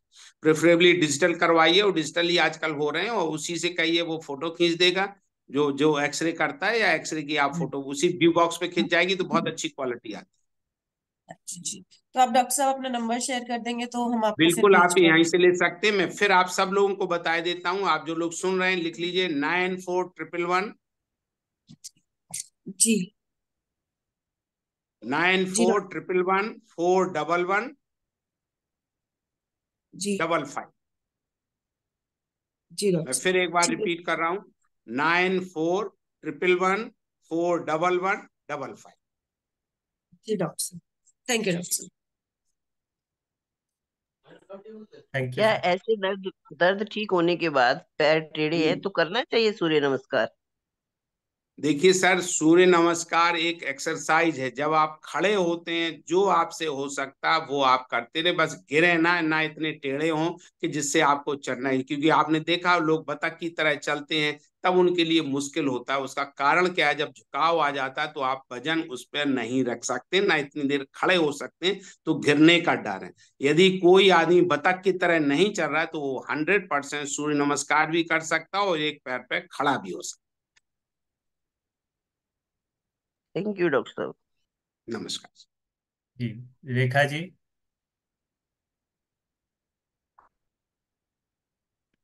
हाँ डॉक्टर, अभी मुझे मतलब कार्टिलेज गया है दो नी में से, मगर क्या गया है? 2013 में मैंने डॉक्टर डॉक्टर को दिखाया, हम्म। ऑर्थोपेडिशियन को। तो हम्म। 2013 से ही वो बोले थे ऑपरेशन, ऑपरेशन हाँ बोले थे। हाँ मगर हाँ अब तक तो 10-11 साल हो गए, मतलब मुझे ऐसा पेन नहीं रहता है, पेन किलर हाँ नहीं लेना पड़ता है। हाँ अब हाँ तो आधा घंटा खड़ी रह सकती हूँ एक साथ, हाँ मगर आधा घंटे से ज्यादा नहीं। ऐसा हाँ हाँ। मतलब 15-20 मिनट्स ऐसा 30-40 मिनट्स वॉक भी कर सकती हूँ। मगर हम्म एक ही है, जरा फास्ट वॉकिंग तो नहीं होता। तो हम्म मुझे समझ में नहीं आता, कंफ्यूजन हो रहा है। मेरी एक फ्रेंड ने ऑपरेशन कर दिया अपोलो में, तो हम्म उसको एक एक पैर का ही कर दिया, तो उसमें दर्द, फिर भी ऑपरेशन होने के बाद भी अभी दर्द है। फिर हम्म दिखाने गई वो डॉक्टर के पास, तो वो बोलने लगे नेचुरल इज नेचुरल ओनली। तो उसको गुस्सा आया, वो बोली आप चाहे तो पहले बोलना था ना, इसलिए उसने दूसरे का नहीं करवाया। अब हाँ। मुझे भी इसलिए कंफ्यूजन है कि अभी मतलब मैं धीरे धीरे क्यों चल सकती हूँ। हम्म पेन तो वैसा नहीं है, पेन किलर नहीं लेने पड़ते हैं। सिर्फ हम्म। एक बात है, मुझे बैठने में वगैरह जरा हाइट के चेयर लगते हैं, मामूली हम्म चेयर कम हाइट में नहीं बैठ सकती हूँ। तो मैंने पूरा हम्म सोफा कॉट पूरा हाइट बनवा दिया है। तो हम्म डॉक्टर ने तो ऑपरेशन बोल दिया है, मगर मुझे फिक्र हम्म। है फिर ऑपरेशन करने के बाद अगर कुछ नौबत आ गई, तो फिर अगर वो बोले नेचुरल इज नेचुरल, तो मुझे समझ में नहीं आ रहा क्या करना। नहीं देख, मैं आपकी बात समझ, देखिए मैम, जो पहले आपने एक क्वेश्चन किया कि 13 साल पहले कहा था, एक्चुअली क्या है, ये जो ऑपरेशन है वो एक रिपेयर प्रोसेस है। तो आप इस सोचिए कि आपके घर में थोड़ा सा सीमेंट निकल गया, आप उसके लिए कितना कंसर्न है। एक दरवाजा चू चू कर रहा है, थोड़ा सा लूज हो गया तो उसमें कितना है, और ज्यादा लूज हो गया तो इसको डिफ्रेंशिएट करना मुश्किल होता है। एक और ये सर्जन का अपना परसेप्शन होता है, वो भी समझते हैं, जैसे हमने कहा भाई हाँ इतना खराब हो रहा है जोड़, अब आप करा भी सकते हैं। हाँ, इसमें ये नहीं है कि मस्ट है आपने नहीं करा। और ऐसे जो आप कह रहे हैं बहुत लोग हैं जिनको हम सर्जन ऑपरेशन बता देते हैं, वो 10-10 साल चल रहे हैं। लेकिन किसी भी ऑपरेशन का उद्देश्य है to improve the quality of life, है ना, quality of function of that joint. अब उसकी कितनी जरूरत है वो उसके हिसाब से बताइए। एक तो हुआ आपका ये क्वेश्चन। दूसरा आपने क्वेश्चन कहा कि उन्होंने कहा ये पहले बता देना चाहिए था, और ये आपने कहा हम पहले भी चल रहे थे अब भी चल रहे, दर्द की गोली नहीं लेते हैं, अब थोड़ी देर कम। ये आपको एज से रिलेटेड है, क्योंकि अब आपकी जो कैपेसिटी है या एबिलिटी है वो दिनों दिन तो कम हो ही रही है ना। एक, दर्द की गोली नहीं ले रहे इसके लिए जोड़ में इतनी दिक्कत नहीं, लेकिन शरीर में और दिक्कतें हैं, वो वजह हो सकती है। यदि आप सोचते हैं कि नहीं हमें इसको कराने में, तो ऑपरेशन ऐसा नहीं, एक सर्जन नहीं दूसरे से करा लें, ऑपरेशन सक्सेसफुल है। अब सक्सेस के अपने अपने क्राइटेरिया हैं कि भाई उसमें वो कितने को सक्सेस कहता है। जैसे आपने कहा भाई अधिकांशतः सर्जन के लिए या सबके लिए होना चाहिए कि दर्द ना हो, मोबिलिटी 90 डिग्री हो और ज्वाइंट स्टेबल।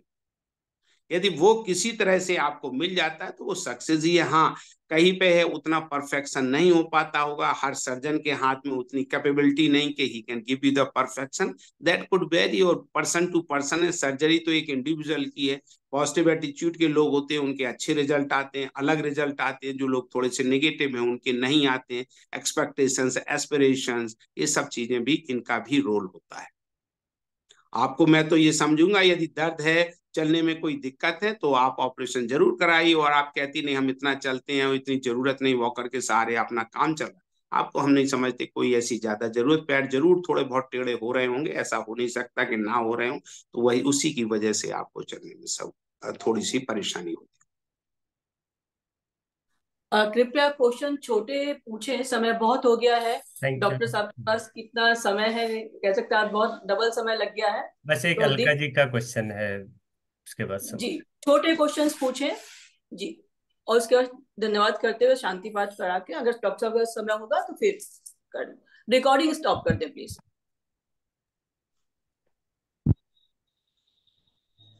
डॉक्टर बोलिए। नमस्कार। नमस्कार डॉक्टर साहब, मेरी प्रॉब्लम ये है कि मैं जब चलती हूँ ना तो चाल में थोड़ा डिफरेंस नजर आता है। मेरे पैर में चोट लगी थी, एक पत्थर गिर गया था मेरे लेफ्ट लेग पे, तो उसकी वजह से मैंने 11 साल हो गए हैं, उसका एमआरआई भी कराया था। तो लेकिन वो मतलब आराम नहीं आ रहा मुझे चलने में। दूसरे पैर की भी हड्डियां टेढ़ी होने लगी हैं। 62 मेरी एज है और बैक भी मेरी झुक रही है, ऐसे हो रहा है। तो मुझे ये सब समझ नहीं, आपको, हाँ बोलिए, क्या कह रही, क्या नहीं समझ पा रही? मतलब कि मुझे ये समझ नहीं आ रहा कि ये चोट लगने से हुआ है कि आर्थराइटिस है, मतलब ये मेरे को पूछना दोनों एज से रिलेटेड प्रॉब्लम है, आर्थराइटिस है, ऑस्टियोपोरोसिस है, और चोट लगने से आपकी प्रॉब्लम प्रेसिपिटेट कर गई। है। क्योंकि मैं दूध वगैरह भी नहीं लेती हूँ, मिल्क प्रोडक्ट्स ना, तो लेना वैगन चाहिए। डाइट ये है ना, होती है। आपको देखिए आप क्या लेती क्या नहीं लेती, लेकिन इसमें एक कैल्शियम और विटामिन डी की इस समय जरूरत होती है। बोन की जो स्ट्रेंथ जितनी स्ट्रांग होगी उतनी ही आपकी नॉट ओनली कैल्शियम और विटामिन डी की जरूरत है, बोन की स्ट्रेंथ के लिए, मसल की स्ट्रेंथ के लिए भी ये सब चीज जरूरी होती है। तो तो क्या यदि ये आप, बेंडिंग रुक जाएगी क्या? बैक नहीं बेंडिंग। रुकने का, जिस तरह से हमारी आपकी लाइफ बढ़ रही है उस तरह से बोन की जो स्ट्रेंथ है वो कम हो रही है, और जो झुकाव है यदि आप इसमें, तो थोड़ा थोड़ा बढ़ता भी रहेगा, और इसी को कहते हैं that is the ageing phenomenon. जो कमर में झुकाव होता है ऑस्टियोपोरोसिस बोन की वजह से, बोन कोलैप्स हो जाती है, घुटने टेढ़े हो रहे हैं या बेंड हो रहे हैं, उनमें भी बोन सॉफ्ट हो जाती है, तो सॉफ्ट होने पे टेढ़ापन आ जाता बेल्ट यूज कर सकते हैं इसमें, जो है। बेल्ट। कमर के लिए, कमर के लिए बात कर रही हैं आप? हाँ जी, कमर के लिए। कर सकती हैं, लेकिन प्रेफरेबली आपको आगे से लगाई जाती है वो ब्रेस लीजिए, पीछे वाली ब्रेस आपको काम नहीं करेगी। ऐसा है ना, झुकाव जिस तरफ हो रहा है उसके अपोजिट आपको ब्रेस लगनी चाहिए, ले सकती है। लेकिन ऑस्टियोपोरोसिस को कम करने के लिए कुछ दवाइयां आती हैं, आप वो भी ले सकती हैं डॉक्टर को कंसल्ट करके, और प्रिकॉशंस ले सकते। तो ये घटता, मतलब यदि जो पेस है वो आपकी कम हो जाए, जो इसको झुकाव की पेस कम हो जाए, बस वही आपके लिए अच्छा। अंतिम और क्वेश्चन पूछिए डॉक्टर मैम कोई। जी, डॉक्टर जगत पांडे जी, सर आप कुछ कहना चाहते हैं सर? नहीं, मैं यही है, कोई और पूछना चाहें तो पूछिए। हाँ, हमारे पांडे जी हैं सर, कर्नल पांडे जी हैं, वो शायद कुछ Not पूछना चाहते really, not really, not really. Thank you very much, doctor साहब, वेरी वेल कवर्ड। लेकिन आपने तो केवल हड्डियों को काटने और जोड़ने की बात की है, इसमें पूरे में छोटा बड़ा, दैट्स वेरी प्रैक्टिकल। क्योंकि किसी न किसी स्टेज में जब लोगों को तकलीफ होती है तो होता ही है। There बिल्कुल is a बिल्कुल। problem, and this aging problem, I think, let's take it in a good spirit. Live like a good citizen. That is, I think, better. That is what I can suggest. Thank you very much, doctor साहब, जी बहुत अच्छी तरह से पंत आपने। जी पंडित doctor साहब एक बहुत अच्छे कवि भी हैं। तो इससे पहले कि ये सेशन समाप्त करें, डॉक्टर साहब को हम जानते हैं, इनकी एक पुस्तक छपी भी है, दूसरी प्रकाशित होने वाली है। तो डॉक्टर साहब एक अपनी रचना सुनाए इसको, कार्यक्रम को समाप्त होने से पहले। जरूर जरूर। हाँ देखो, जो इस That's right. कार्यक्रम के लिए जो सबसे अच्छी हो वही सुना दे। आप मुझे बस आधा मिनट दीजिए, मैं कुछ सोचता हूँ कि जी जी जी बिल्कुल, आप आधा मिनट लीजिए। और डॉक्टर साहब ने कर्नल साहब आज का जो विषय था वो सर्जरी ही था, इसलिए डॉक्टर साहब ने जो I know, I operation know, के बारे में I बताया know, वो, I got it. हाँ, तो इसलिए वो सर्जरी के बारे में ही है और बहुत महत्वपूर्ण जानकारी दी है। और डॉक्टर साहब का प्रैक्टिकल एक्सपीरियंस इस बारे में बहुत ज्यादा Yeah. मैंने बताया था आप लोगों को परिचय देते हुए कि Guinness book of world record में भी डॉक्टर साहब का नाम है। इतने उन्होंने ऑपरेशंस किए हैं, इतने लोगों को मदद किए है। तो और एक उनके व्यक्तित्व का जो आयाम है, जो उनकी पर्सनालिटी का डायमेंशन है, वो है राइटिंग, जिसके कारण से हमारा इनिशियली परिचय हुआ था। तो डॉक्टर साहब अपनी एक आध रचना हमको सुनाएंगे। मैं आपको इससे जरूर पहले सुनाऊंगा सर। ये बिल्कुल है, सब लोग ऐसे हैं जिनकी हमारी उम्र के या हमारे से ज्यादा उम्र के, कुछ उम्र के हैं। इसमें एक हमने एक कविता लिखी है, नाता, वाह, और वो मैं आपको सुनाता हूँ। नाता, नाता जो ना होता तो क्या होता, बस इतना ही होता, कोख सूखी होती, घर सूना होता, ना हम होते ना आप। नाता जो ना होता तो क्या होता, बस इतना ही होता, कोख सूखी होती, घर सूना होता, ना हम होते ना आप होते। यदि नाता ना होता तो ना आता कोई न जाता। नाता ही तो है जो है मिलन का कारण, ना नाता होता ना नाती होते, ना ही होती पोतियां। और नाता जो ना होता तो करते भी क्या, जीवन बेरस होता हम सब। नाता जो ना होता तो करते भी क्या, बस जीवन बेरस होता हम सब का। लेकिन नाता ही तो है सुख दुख का कारण, लेकिन नाता ही तो है सुख दुख का कारण। बुद्ध ने खोजा है नाता कारण और फल का, बुद्ध ने कहा है कारण है तो फल है। यदि कारण ना होता तो फल ना होता। इन फलों के रसों ने ही तो घोला है जीवन में रस, कुछ खट्टा कुछ मीठा। ये रस ही तो हैं जो देते हैं हमें जीवन का आनंद, और आनंद पाना ही हर जीव की अभिलाषा। शास्त्रों में लिखा है आनंद ही ब्रह्म है, आनंद के कारण ही हम हैं आप हैं नाते हैं। नातों के फलों के रसों का आनंद लें, और शास्त्रों में कहा गया है रसो वैशा, अर्थात सारा अस्तित्व रस है, आनंद है। जिसे नातों का रस प्राप्त होता है वह आनंद को प्राप्त कर।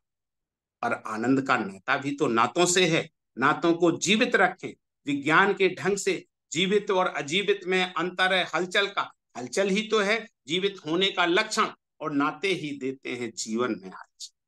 हलचल ही तो है जीवित होने का लक्षण, और जीवित और नाते ही देते हैं जीवन में हलचल। हाँ, पर हलचल सीमित हो, नियंत्रित है तो है चाल यानी कि विकास भारत।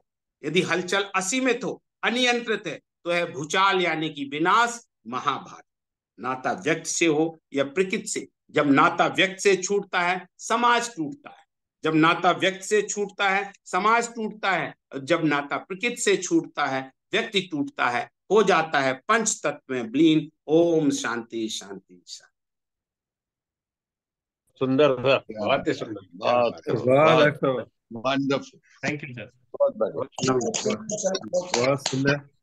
आज बहुत सुबह सुंदर है। सुबह एक बार धन्यवाद। जी तालियों डॉक्टर से साहब, और एक बार एक प्लीज नंबर बोलिए एक अपना। अभी नंबर शेयर कर 94 लेंगे रेखा जी। एक बार सब लोग 94 अपने आप को ट्रिपल अनम्यूट वन। करके 94। तालियां बजाकर हम डॉक्टर साहब का धन्यवाद दे देंगे।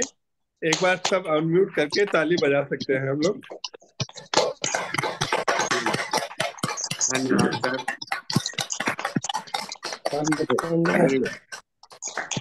हम डॉक्टर साहब के बहुत आभारी हैं कि डॉक्टर साहब ने समय निकाला। और बहुत कम लोग ऐसे होते हैं जो उस भाव के होते हैं इस स्तर पर जिस स्तर के डॉक्टर साहब हैं, और उनके मन में सामाजिकता का और सब लोगों को सहयोग करने का और मार्गदर्शन करने का बहुत बड़ा भाव है। तो हम काफी दिनों से पंच जी मुझसे कह रहे थे कि हम चाहते हैं कि डॉक्टर साहब को, तो मैं सोच रहा था डॉक्टर साहब तो इतने व्यस्त रहते हैं तो कब कहा जाए। तो इसलिए आपका हमने जब होता थोड़ा सा पहले से प्लान कर देते तो हम इसको थोड़ा सा और अच्छा बना देते, क्योंकि फिर स्लाइड प्रोजेक्शन जैसे जो एक्सरे की बातें कह रहे थे हम मानते भी, कहते हैं ना प्रत्यक्षे किम प्रमाणम। यदि आप स्लाइड वगैरह देखें, सीइंग इज बिलीविंग, तो आपको और भी अच्छा लगता और समझ सकते थे लोग। हमारा उद्देश्य यही रहता। डॉक्टर तो दोबारा अगली बोलिए आपको अगली बार कैसे स्लाइड प्रेजेंटेशन का कार्यक्रम रखेंगे। आप जरूर आपसे जरूर बात चर्चा करके पहले रख जरूर लेंगे। चाहे जरूर। चाहे 15 दिन पहले आपको बता देंगे हाँ हाँ, कि बस उतना फिर तो बहुत ही अच्छा हो जाएगा। दीपक जी ठीक है। आज हमारी रिकॉर्डिंग सहयोगी ने मदद जी, करने की कोशिश की, लेकिन वो कर नहीं पाई ना, तो उसको इसलिए रहा तो कोई आज, बात नहीं नहीं, तो। कोई बात नहीं। लेकिन फिर भी बहुत महत्वपूर्ण जानकारी दी आपने। बहुत बहुत शुक्रिया दीप जी। शांति पाठ। जी थैंक यू, बहुत बहुत धन्यवाद सर आपका। हम हमें इतना अच्छा नॉलेज आपने दिया और इतनी अच्छी कविता सुनाई आपने नातों के बारे में। वास्तव में हमारा भी आपके साथ नाता ही है कि आप इस तरह से हमारे यहाँ आ गए। और अगली बार भी हम कुछ इस तरह से पहले से प्री प्लान कर लेंगे। जरूर सभी लोग कमर गर्दन सीधी करें। शांति पाठ के बाद हम क्लास का समापन करेंगे। गहरा लंबा सांस भरें, आंखें कोमलता से बंद करें, एक दीर्घ ओम का उच्चारण करेंगे और उसके बाद शांति पाठ।